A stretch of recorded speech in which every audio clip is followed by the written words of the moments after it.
Let's make blueberry syrup.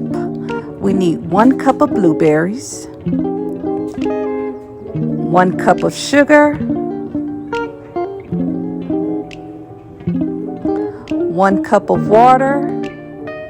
We're going to add this to a boil for about 15 to 20 minutes.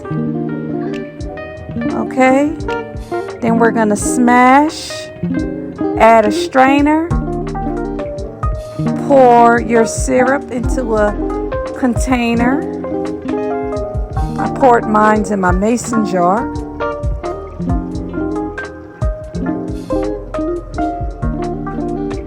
There it go. Not bad for 1 cup of blueberries.